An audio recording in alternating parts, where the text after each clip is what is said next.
C'était triste, n'est-ce pas? C'était plutôt consternant et même assez sale et assez sordide. Tout ce que nous avons vu jusqu'ici dans cette longue étude que nous faisons de la genèse du conflit sanglant de 1914. Alors aujourd'hui, pour changer de climat, je voudrais que nous respirions un peu d'air pur en la compagnie de quelqu'un dont la seule présence nous rend l'estime pour la race humaine. Je veux dire Jean Jaurès. D'où est-ce qu'il sortait, Jaurès? Un garçon qui était né en 59, donc 11 ans avant le conflit de 1870. Ses parents étaient pauvres, il était né dans le Tarn. Sa mère avait une toute petite propriété qu'on appelait la Fédiale, avec 4 hectares et demi. Il avait fait ses petites études à Castres. Tout un garçon gentil, intelligent. Et quand on lui demandait vers 11 ans ou 12 ans ce qu'il voulait faire, il disait qu'il voulait être receveur des postes. Alors ce qui s'est passé d'extraordinaire dans son cas, c'est qu'un inspecteur général qui venait de Paris, qui s'appelait Deltour et qui passait en inspection à Castres, avait repéré ce petit garçon, probablement que l'instituteur l'avait mis en avant parce que c'était le meilleur de la classe. Il avait demandé ce qu'il voulait faire, il avait dit receveur des postes, ça faisait déjà plaisir au papa qui était dans une situation sociale très inférieure et qui se disait un fils fonctionnaire c'est déjà pas mal. Et cet inspecteur avait dit mais non, il me semble que ce garçon est doué pour faire des études supérieures, enfin du moins déjà aller au lycée, et puis du lycée il pourrait peut-être passer un peu plus haut, et c'est comme ça que Jean Jaurès n'est pas devenu un receveur des postes, mais est devenu un professeur. C'était ça sa vocation. Il est entré à l'école normale à 19 ans, premier de sa volée, comme on dit. Il a été très brillant, infiniment brillant à l'école, il était spécialisé dans la philosophie. C'est du reste pas un garçon qui se passionnait pour la politique. Oh, il avait son option en politique, il savait très bien ce qu'il voulait.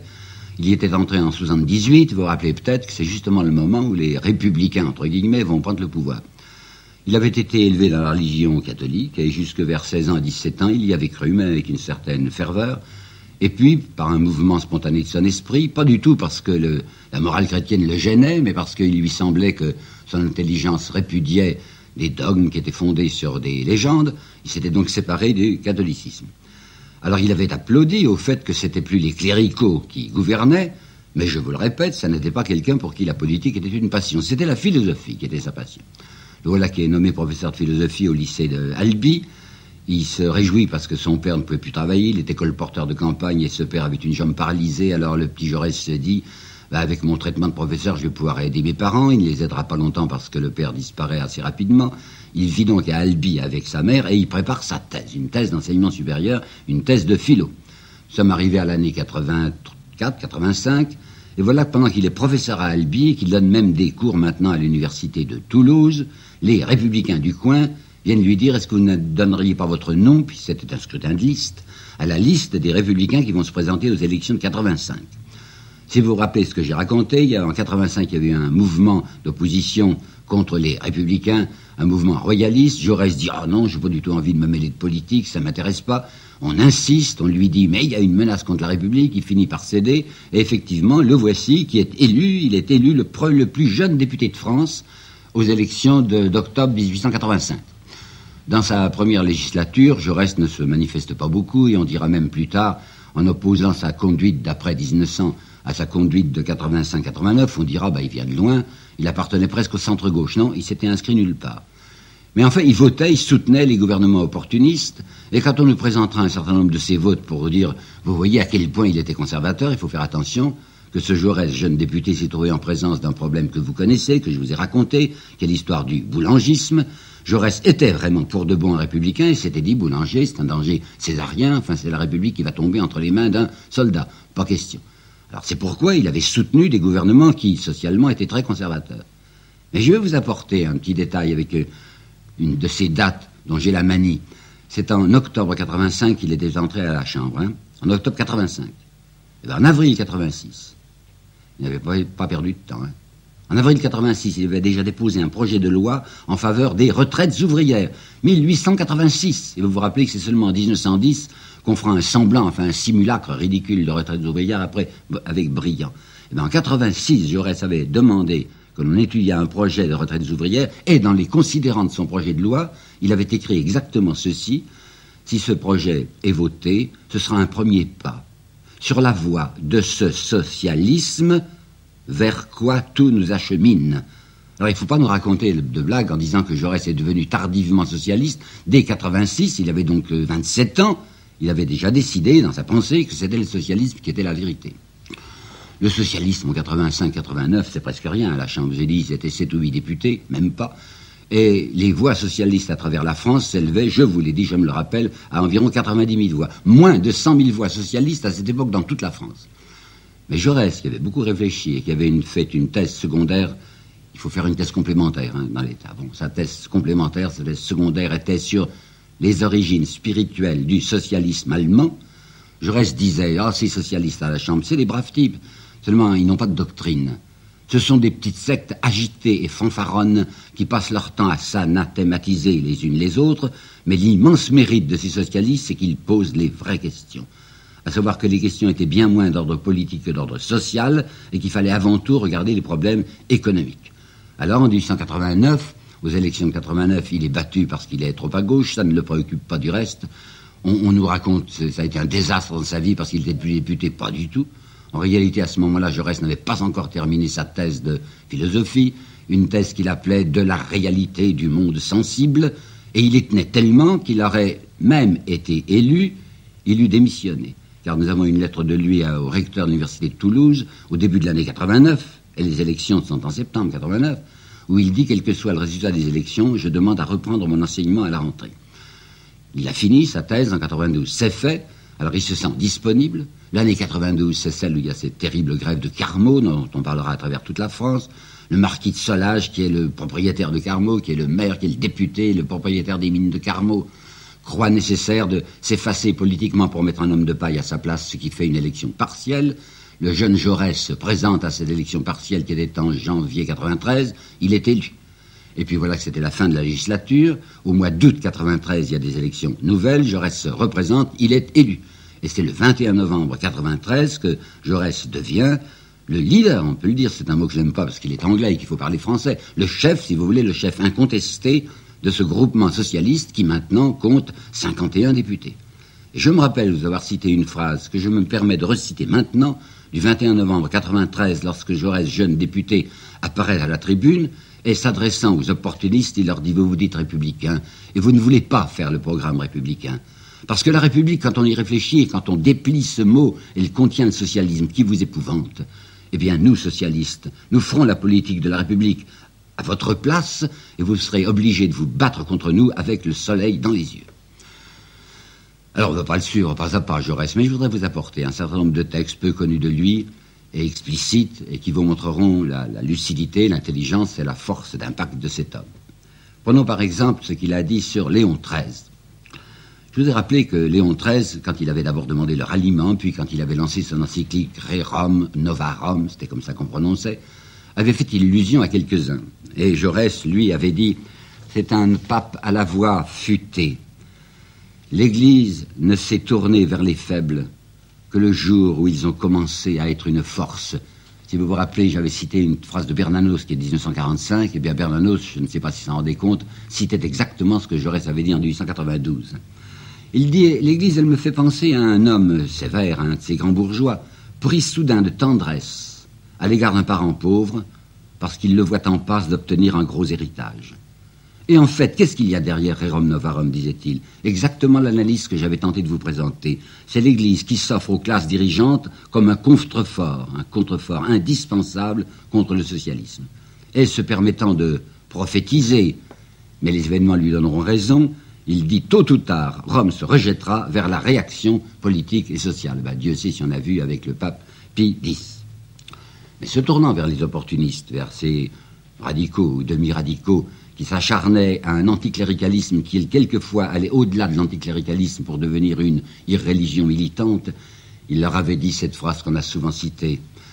Vous avez arraché, vous avez éteint, vous avez terminé la vieille chanson qui berçait la misère humaine.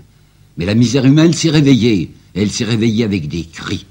Et c'est à elle, maintenant, que vous allez avoir affaire. Nous voici arrivés à l'affaire Dreyfus. Non, auparavant, il faut que je vous parle de l'affaire Perrier, Casimir Perrier.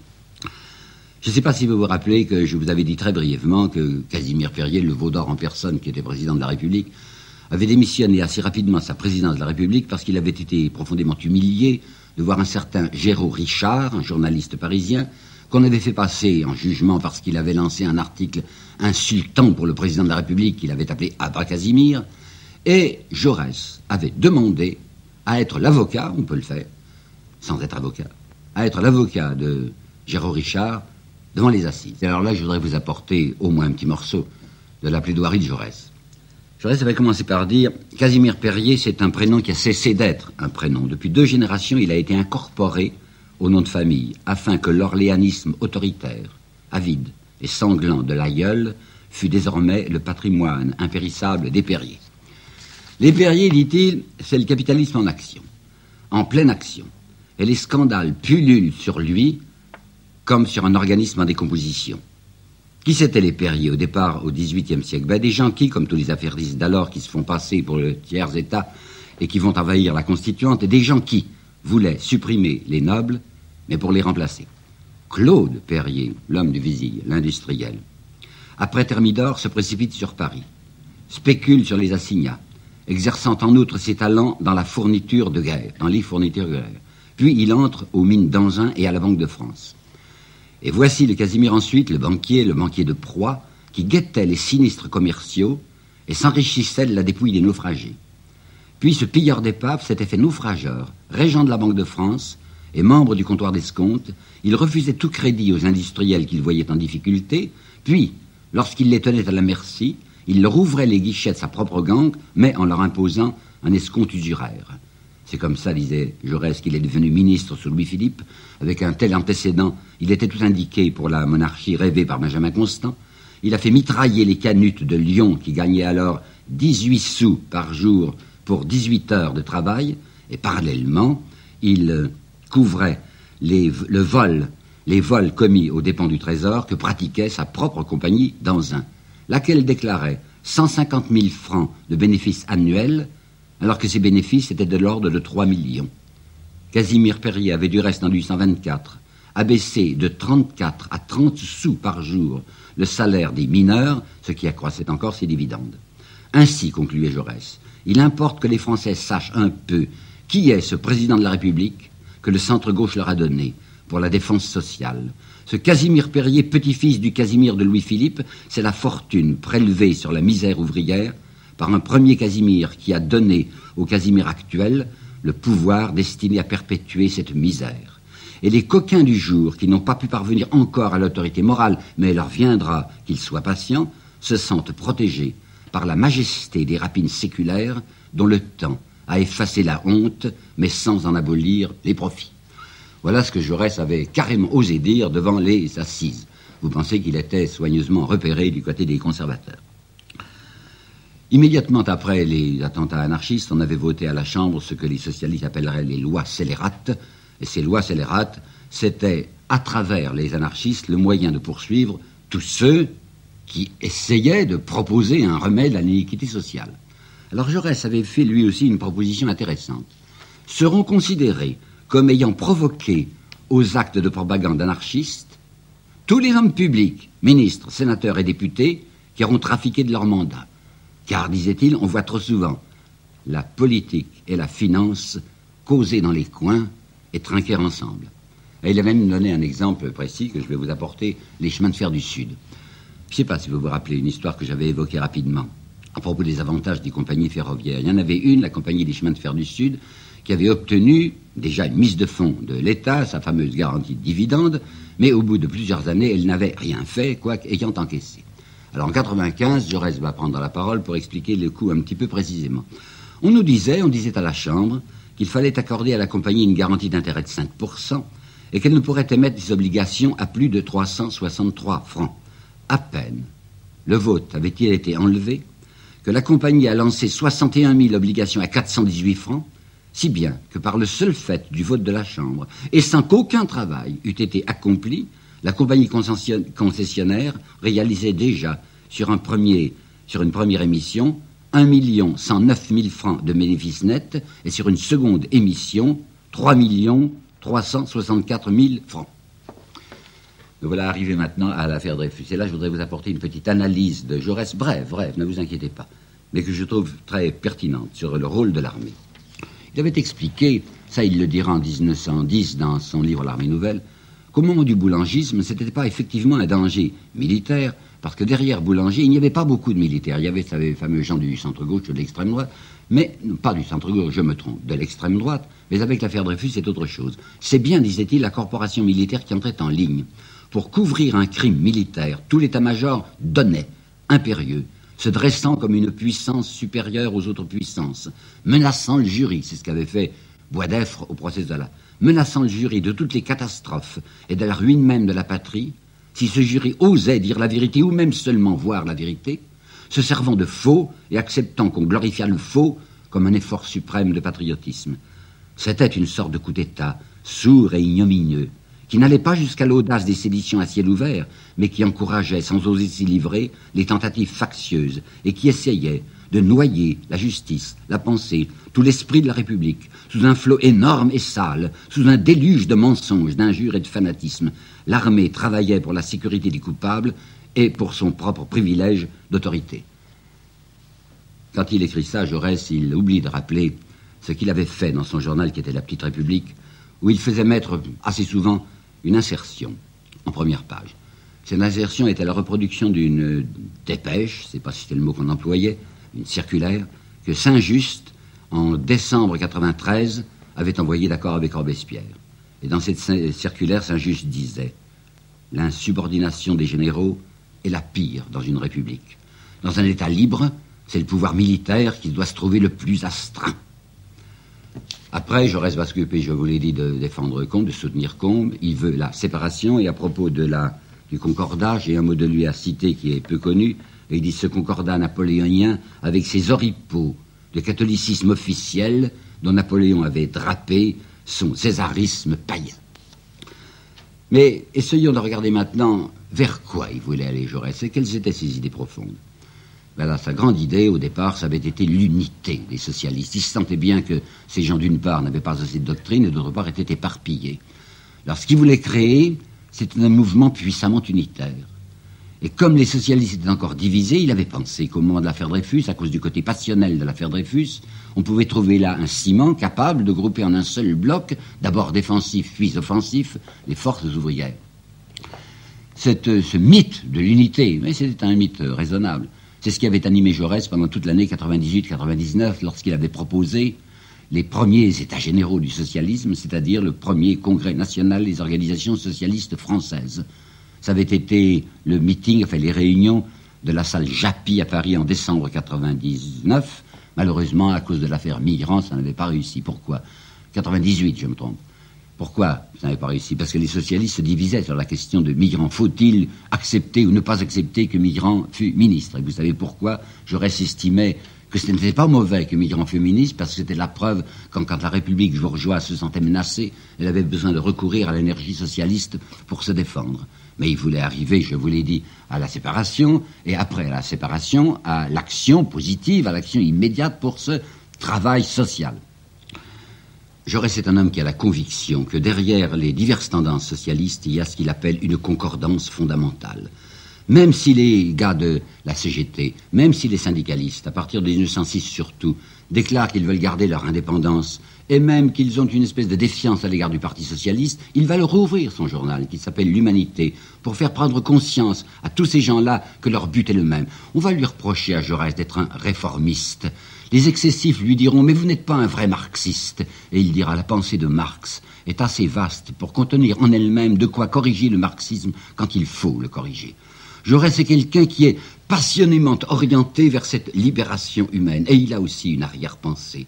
Et il va la dire, son arrière-pensée. Il l'écrit en 1910 dans un chapitre de son Armée nouvelle. « J'ai sur ce monde, si cruellement ambigu, une arrière-pensée sans laquelle la vie de l'esprit me paraîtrait intolérable à la race humaine. » Et qu'est-ce que c'est que cette arrière-pensée? C'est à savoir que toute organisation sociale, la meilleure même qui soit, n'est en faveur que de l'individu, de l'homme. L'homme a à accomplir sa destination. Et pour Jaurès, c'est une destination qui n'est pas seulement temporelle, mais qui est même une destination cosmique. Il faut bien comprendre que quand Péguy lui reproche d'opposer la mystique à la politique, et que lui, Péguy, serait un mystique et que Jaurès serait un politique, c'est un véritable contresens. Étant donné que, qu'est-ce que ça peut être qu'une mystique qui ne s'incarne pas? La mystique, pour Jaurès, c'est quelque chose qui est dans son cœur, et la politique, ce sont les mains, c'est l'incarnation même de la mystique.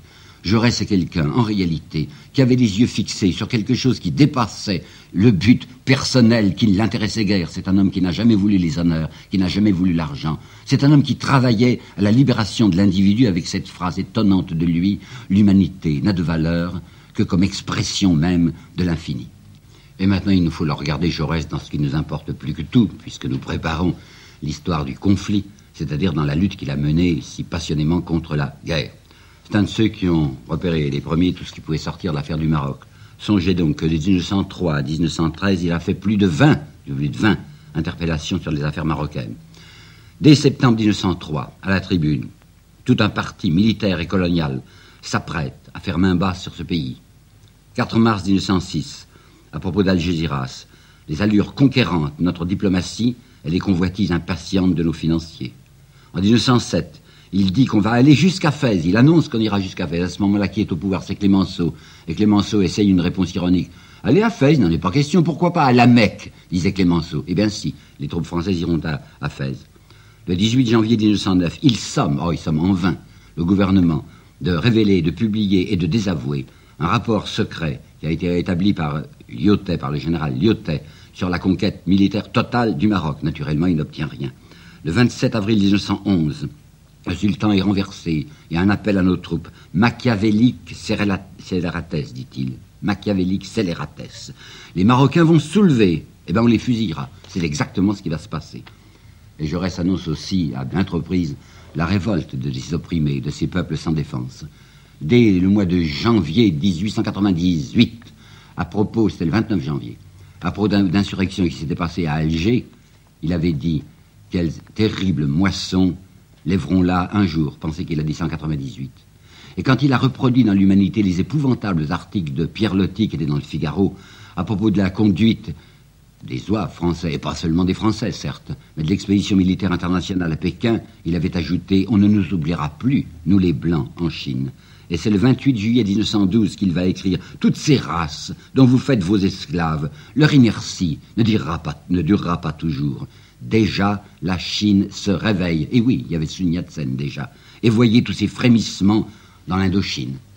Jaurès est l'homme qui va définir ce qu'est positivement l'Europe telle qu'il la voit, l'Europe des chancelleries, monarchique et bourgeoise, sournoise, forcenée, naïve et sanglante. Jaurès est l'homme qui dénonce les engagements pris au nom du pays sans que le pays en sache rien.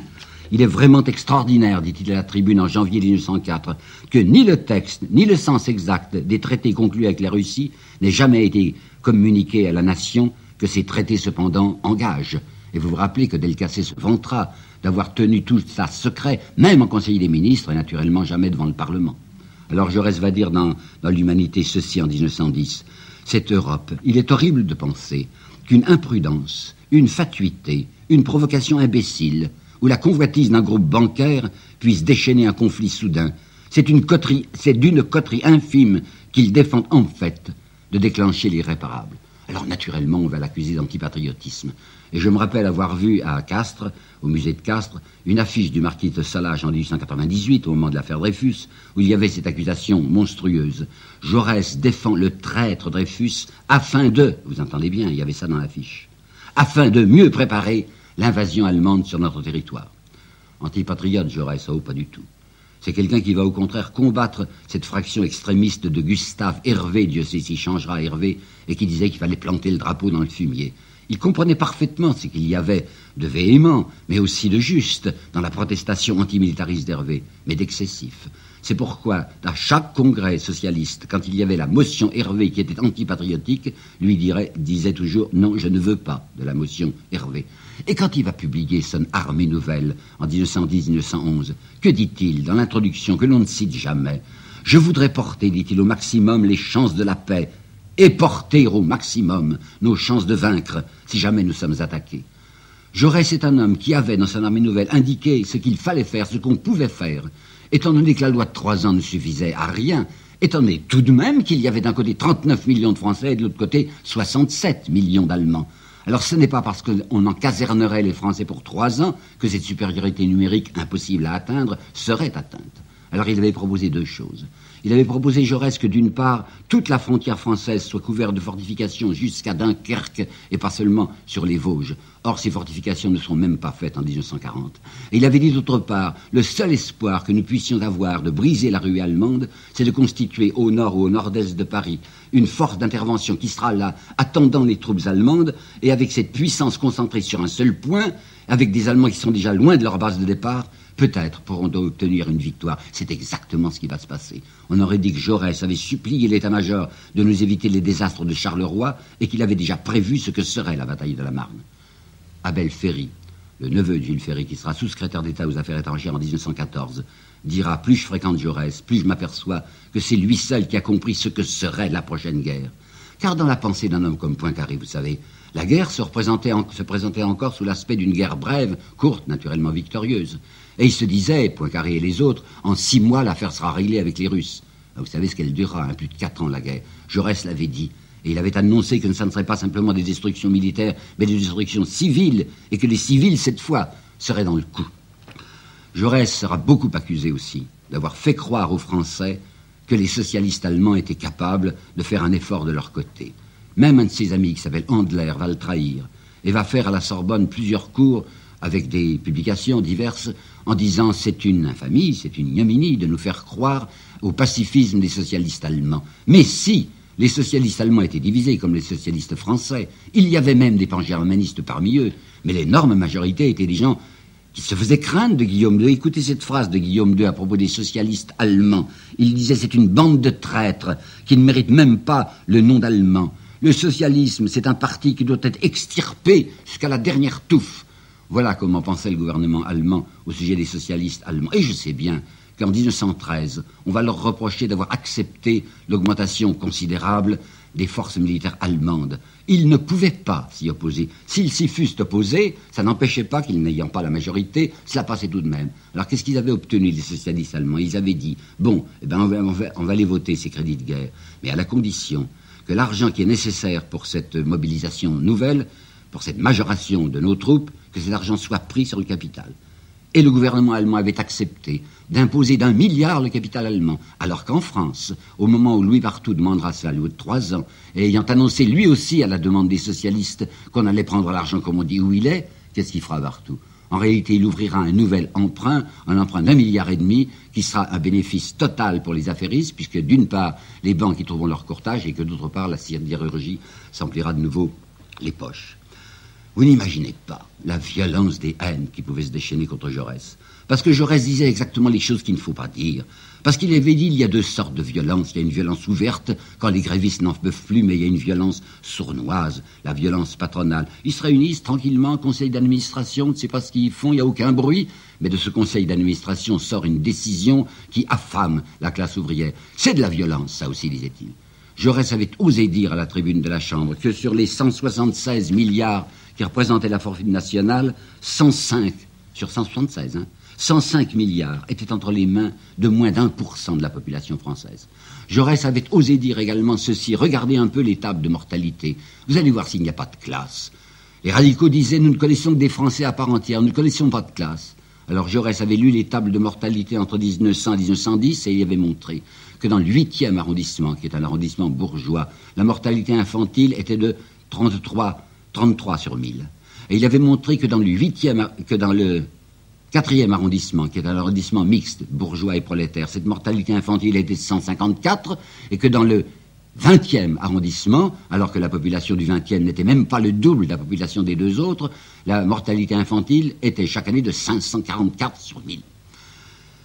On va voir des gens, comme l'Écho de Paris, qui vont dire que si Jaurès parle de la grève générale, en réalité, Jaurès voulait une grève générale simultanée, bien sûr, entre l'Allemagne et la France, mais mensongèrement, les journaux de droite disaient « Jaurès veut qu'en cas de mobilisation, les mains de la France fussent liées par les ouvriers afin de faciliter l'invasion allemande. » On va voir un monsieur Maurice de Valef qui va écrire le 17 juillet 1914 qu'en cas de mobilisation, ce qu'il faut faire, c'est immédiatement envoyer auprès de Jaurès un caporal et 4 hommes afin de lui administrer, dit-il, à bout portant, dans la cervelle, le plomb qui lui manque.